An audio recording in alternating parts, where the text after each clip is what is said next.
오늘도 우리가 온라인으로 예배하고 있는데 성령님께서 예배하는 모든 분들과 함께 하시고 말씀의 은혜를 넘치도록 허락해 주시기를 바랍니다.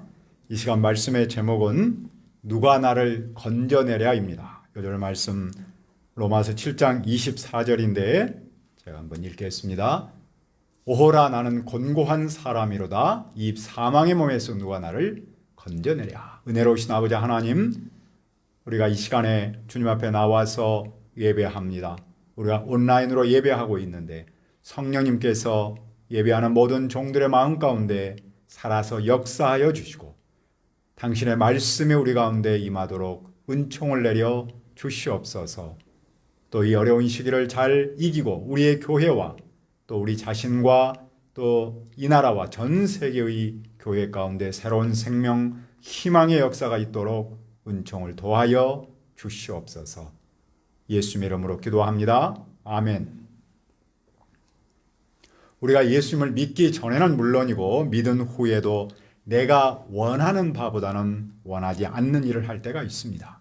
그것은 내가 특별히 문제여서라기보다는 모든 사람이 인류가 가지고 있는 태생적 한계 때문입니다. 그 점에서 볼 때 사실 사람은 본질에서 대단히 딱한 존재입니다.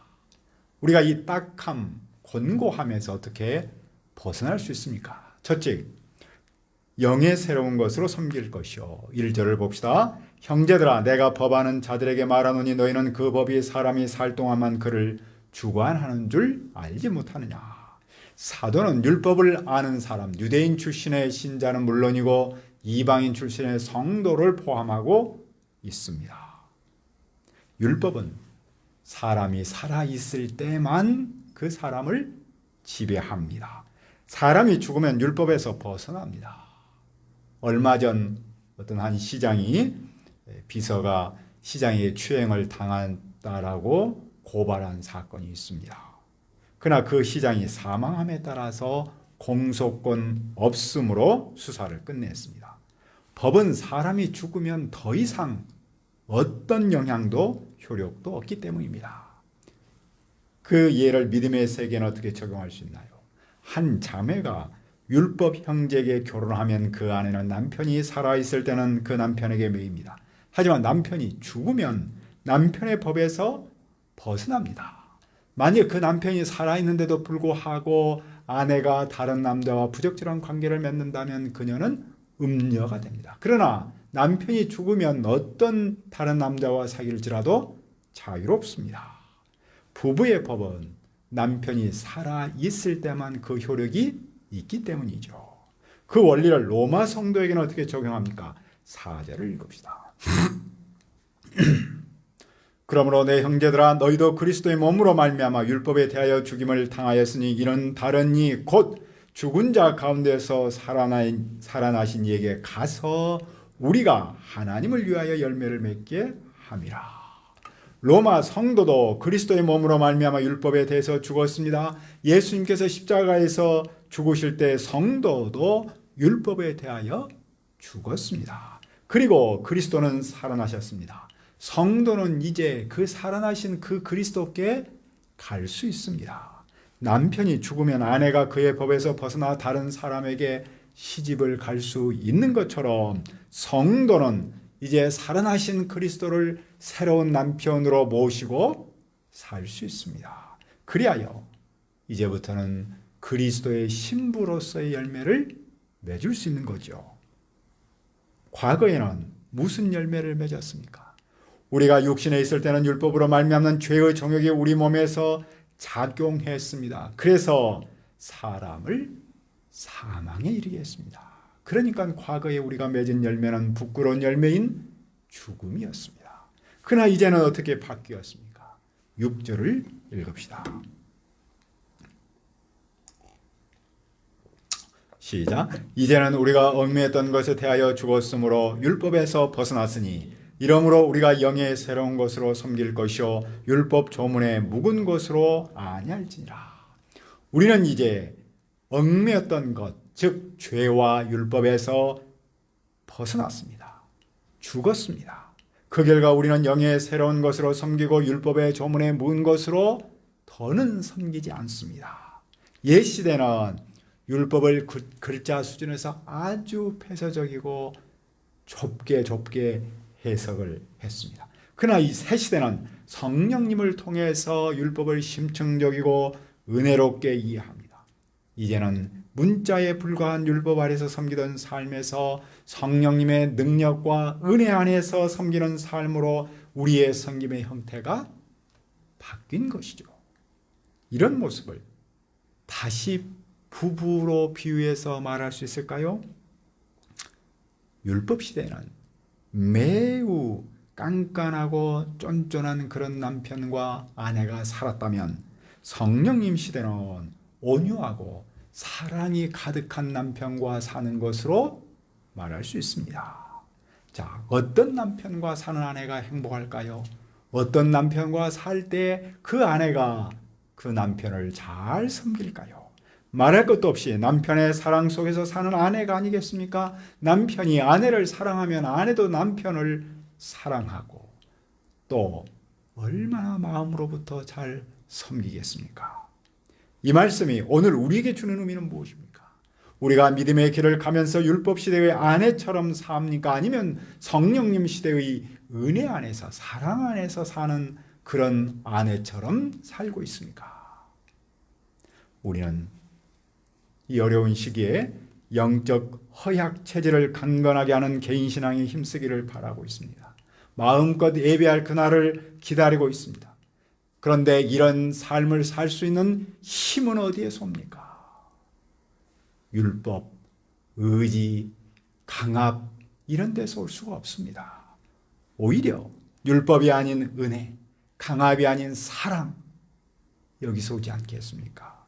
사랑의 힘은 의지보다 더 힘이 있고 강압보다 강하기 때문이죠. 그러면 우리는 무슨 말을 할 수 있습니까? 율법이 죄인가요? 라고 물을 수 있겠죠. 그러나 그것은 결코 그럴 수 없습니다. 그런데도 불구하고 우리가 율법이 죄라고 생각할 수 있는 것은 율법은 죄악된 정욕을 일으키는 계기를 제공하기 때문이죠. 성도는 율법 속박에서 벗어났기 때문입니다. 그럴지라도 율법은 죄가 아닙니다. 왜냐하면 율법이 없으면 사람은 죄가 무엇인지 모르기 때문입니다. 죄에 대한 인식은 율법을 통해 옵니다. 율법은 사람에게 그들이 마음대로 사는 것이 하나님을 거역하는 행위라는 사실을 일깨워주고 있지 않습니까? 예를 들면 무엇이 있습니까? 십계명에 보면 내 이웃의 집을 탐내지 말라라는 계명이 있어요. 율법에 이 계명이 없었다면 우리는 탐심이 죄인 줄을 몰랐을 겁니다. 율법은 그 점에서 우리를 비추는 거울입니다. 거울 앞에 서면 자기의 얼굴을 정확하게 볼 수 있잖아요. 그러나 죄는 나를 속이기 위해서 기회를 노리는 하나의 세력입니다. 우리가 에덴 동산으로 가봅시다. 에덴 동산에서 뱀은 아담을 속이기 위해서 기회를 노렸습니다. 그런데 그 기회를 노릴 때 무엇을 이용했습니까? 바로 뱀은 하나님의 말씀을 이용했습니다. 이처럼 죄도 율법을 통해 기회를 찾아서 우리를 공격합니다. 죄는 내 속에 온갖 탐심을 만들죠. 율법이 있으니 죄를 깨닫기 때문입니다. 따라서 율법이 없으면 죄가 죽은 것이겠죠. 율법이 없으면 죄는 힘을 잃어버리기 때문입니다. 그러므로 전에 율법을 깨닫지 못했을 때는 어떻게 했습니까? 율법을 몰랐을 때는 내가 얼마나 살았습니까? 즉 성경을 몰랐을 때는 내가 죄인인지를 몰랐기 때문에 내 잘난 맛에 살았습니다. 하지만 계명이 이르면 어떻게 됩니까? 죄가 살아나고 나는 죽습니다.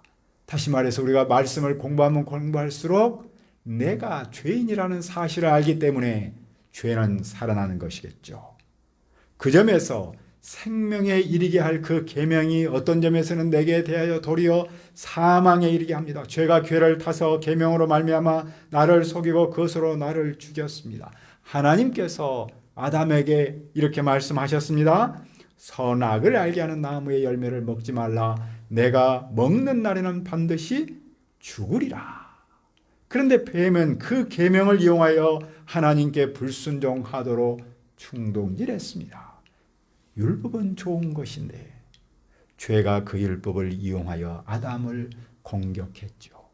죄는 계명이 없었을 때는 사람을 죽음에 이르게 할 기회를 찾지 못했습니다. 그러나 계명을 이용하여 사람을 속이고 죄를 짓게 하여 사망에 이르게 했죠. 그러면 율법은 도대체 어떤 겁니까? 12절을 읽읍시다. 시작. 이러보건대 율법은 거룩하고 계명도 거룩하고 의로며 선하도다. 죄가 율법을 수단으로 삼아서 사람을 죽이기는 했지만 율법 자체는 거룩합니다. 율법은 거룩하신 하나님을 본받아 거룩한 백성으로 살라고 주신 삶의 규범입니다. 율법은 하나님의 백성이 하나님과 어떤 관계에 있으며 어떻게 살아야 하는가를 가르치죠. 그러므로 율법은 모든 사람에게 유익합니다. 모든 사람이 받을 만한 보편적 가치를 가지고 있는 것, 그것이 곧 율법입니다.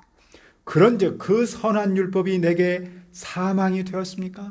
그럴 수 없습니다. 오직 죄가 죄로 드러나기 위하여 선한 그것으로 말미암아 나를 죽게 한 것이죠. 율법은 죄의 정체성을 드러냅니다. 누구나 죄에 대해서 알 수 있도록 개념을 규정하고 죄의 성격을 폭로합니다. 그래서 그것을 어긴 사람은 죽게 만드는 수단이죠. 죄가 율법을 수단으로 삼아서 사망에 이르게 합니다.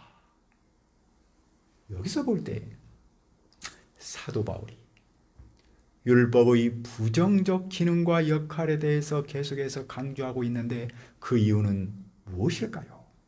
율법 자체의 선하고 의로움을 평가절하하는 것이 아니겠죠. 그는 율법 앞에 선 인간의 태생적 한계를 지적하고 동시에 복음으로만 구원받을 수 있다는 사실을 역설하고자 하는 데 있습니다. 율법은 죄를 치유하는 처방이 아닙니다. 우리가 율법으로 구원받지 못합니다. 우리가 율법으로 구원받지 못하는 것은 율법에 문제가 있어서가 아니죠. 우리가 율법으로 구원받지 못하고 오히려 사망에 이를 수밖에 없는 이유는 무엇입니까? 그것은 율법 자체가 문제가 아니라 바로 그 율법을 지켜야 하는 내가 문제이기 때문이죠. 나는 존재론적으로 율법을 지킬 수 없는 연약하고 죄악된 존재입니다. 그래서 율법으로는 구원받을 수 없는 것이죠. 그런 나의 실존이 어떠합니까? 둘째, 한 법을 깨달았느니. 자, 14절을 봅시다. 우리가 율법은 신령한 줄 알거니와 나는 육신에 속하여 죄 아래 팔렸도다. 율법은 영적인데 실제 나는 육신에 속하여 죄 아래 팔렸습니다. 우리는 율법대로 살지 못하고 죄를 주인으로 섬깁니다. 죄를 주인으로 섬기는 삶의 모습이 어떠합니까? 내가 행하는 것을 내가 알지 못합니다. 곧 내가 원하는 것은 행하지 않고 도리어 미워하는 것을 행합니다. 우리는 의지와 행위 사이에 간격이 있다. 즉 갈등이 있다는 사실을 압니다. 나는 율법이 요구하는 선을 행하기 원했습니다. 하지만 내가 미워하는 악을 행합니다. 만일 내가 원하지 않은 일을 하면서 그것을 해서는 안 되겠다고 생각한다면 그것은 율법이 선하다는 사실에 동의하는 겁니다. 원하는 것을 해야 하는데 원하지 않은 것을 하는 것이 어떻게 율법이 선하다는 것을 시인하는 것일까요? 율법의 역할을 인정하기 때문입니다. 그러면 나는 왜 원하지 않는 일을 하는 겁니까? 17절을 읽읍시다.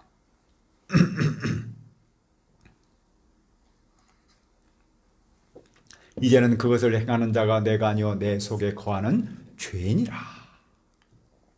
그와 같은 일을 하는 것은 내가 아니라 내 속에 있는 죄입니다. 율법의 선한 것을 시인하고 그것을 행하기를 원하는 나를 참나라고 간주합니다. 반면 율법이 금지하는 것을 행하는 다른 나가 있다는 사실을 말하고 있습니다. 인간 실존에는 두 가지 존재가 있는데 또 다른 나, 즉 그것을 우리가 배우, 액터라고 표현할 수 있겠죠. 원하는 것을 행하려 할 때 하지 못하게 만드는 다른 요인이 있다는 겁니다. 그 속에 있는 어떤 세력이 있습니다. 그런데 보통 사람은 다른 나를 죄로 보지 않습니다. 그냥 예를 들면 다중인격 종교로 처리하죠. 하지만 성경은 그 다른 나, 내 마음대로 할 수 없는 그 다른 나를 죄라고 선언합니다. 이렇게 선언하는 이유가 무엇입니까? 나는 육신에 속한 것이 있지 않음을 알기 때문입니다. 원함은 내게 있으나 선을 행하는 것은 없습니다. 나는 선을 행하려는 의지는 있으나 그것을 실행하지 못합니다. 나는 선을 원하는 의지와 악을 행하는 의지 사이에서 심각한 자아 분열을 경험합니다.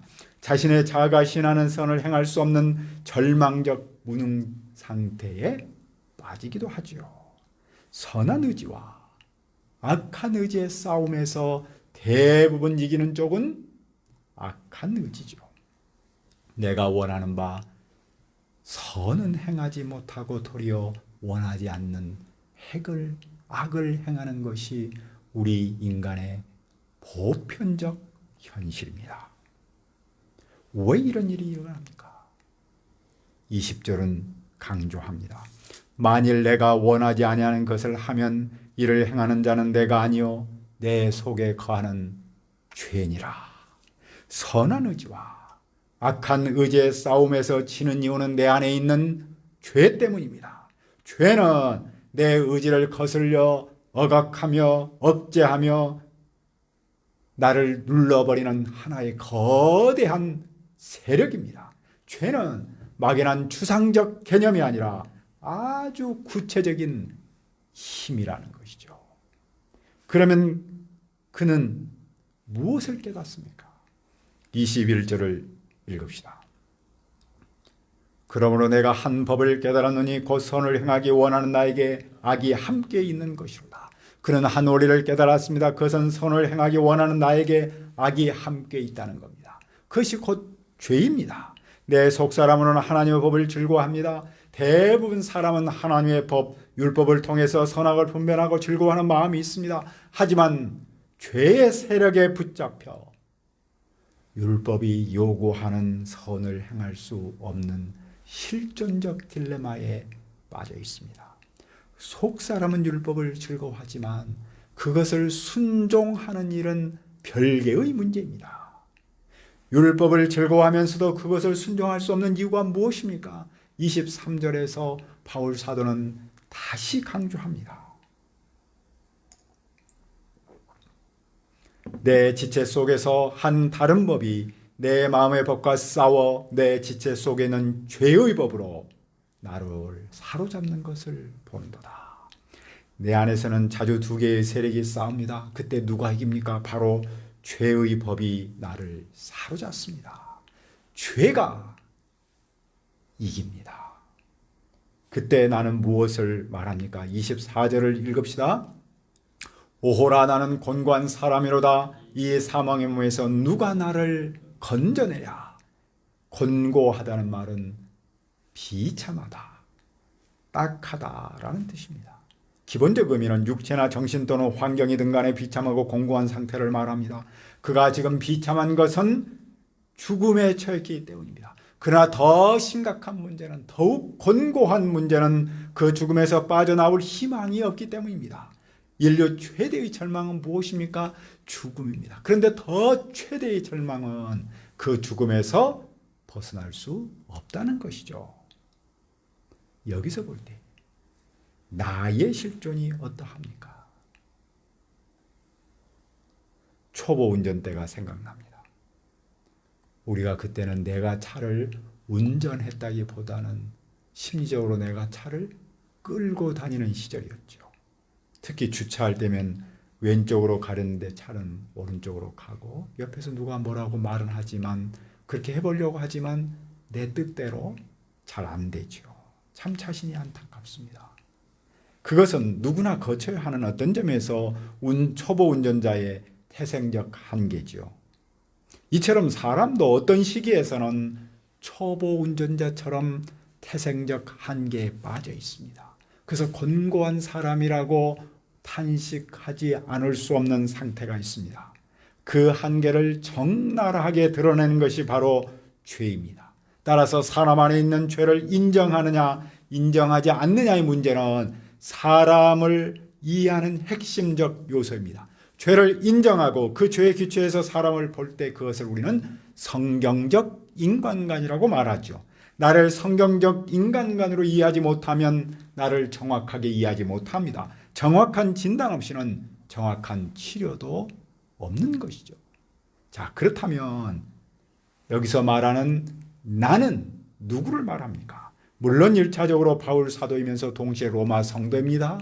그런데 그 바울 사도와 로마 성도가 예수님을 믿기 전입니까? 아니면 믿은 후입니까?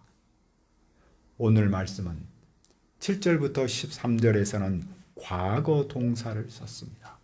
14절에서는 현재 시제의 동사를 씁니다. 보통 성경에서 시제의 변화는 믿음, 새로운 어떤 역사, 새로운 세상에 새로움이 나타난 것을 말합니다. 따라서 시제의 변화는 믿음으로 의롭다 하심을 받기 전과 받은 후의 상황 사이에 뭔가 이렇게 연속성이 있으면서 동시에 또 연속이 되지 않는다는 것을 문법적으로 보여줍니다. 그러므로 여기서 나는 믿음으로 의롭다 하심을 받기 전의 상태를 말하면서 동시에 그 후의 상태도 부분적으로 나타납니다. 그도 그럴 것이 성도도 사실은 이 땅에서 사는 육신의 존재에 머물러 있기 때문입니다. 성도는 이미 의롭다 하심을 받은 존재입니다. 그러나 아직은 하나님 나라에 들어가지 못하고 있는 육신의 몸을 입고 있는 상태지요. 그것을 종말론적 긴장 속에서 산다. 그런 말을 씁니다. 이런 인간 이해에서 나는 곤고한 사람이다라고 탄식이 나올 수밖에 없는 겁니다. 그러면 누가 어떻게 그 곤고함에서 건져낼 수 있습니까? 25절을 읽읍시다. 우리 예수 그리스도로 말미암아 하나님께 감사하리로다. 그런즉 내 자신이 마음으로는 하나님의 법을 육신으로는 죄의 법을 섬기노라. 우리는 하나님께 감사합니다. 왜냐하면 예수 그리스도를 통해서 우리를 곤고한 딱한 상태에서 건져냈기 때문입니다. 우리는 마음으로는 하나님의 법을 섬기지만 육신으로는 죄의 법을 섬깁니다. 이런 나의 실존에서 건져주실 분은 오직 예수님 뿐입니다. 그래서 인류의 희망은 물론이고 교회나 나 개인의 희망도 오직 예수님 뿐인 것이죠. 우리를 돌아보면 예수님을 믿지 않을 때는 물론이고 믿은 후에도 자주 갈등합니다. 내가 원하는 대로 할 수 없기 때문입니다. 내 안에 있는 죄 때문입니다. 우리는 이런 나의 실존을 인정하고 예수님께 고백해야 합니다. 오라 나는 곤고한 사람이라도 누가 나를 이 사망몽에서 건져내줄 것인가. 그러면 우리 주님께서 나를 건져주십니다. 우리가 원하는 바대로 사는 성숙한 목자로 자랄 수 있습니다. 은혜로우신 아버지 하나님, 우리는 죄 때문에 갈등하고 죄 때문에 탄식하고 죄 때문에 슬퍼합니다. 그것이 우리의 인간의 실존이고 내 자신의 자화상임을 압니다. 그때마다 내 실존을 인정하고 예수님께 나가 고백하기를 원합니다. 오라 나는 곤고한 사람이로다. 이 사망의 몸에서 누가 나를 건져낼 것인가.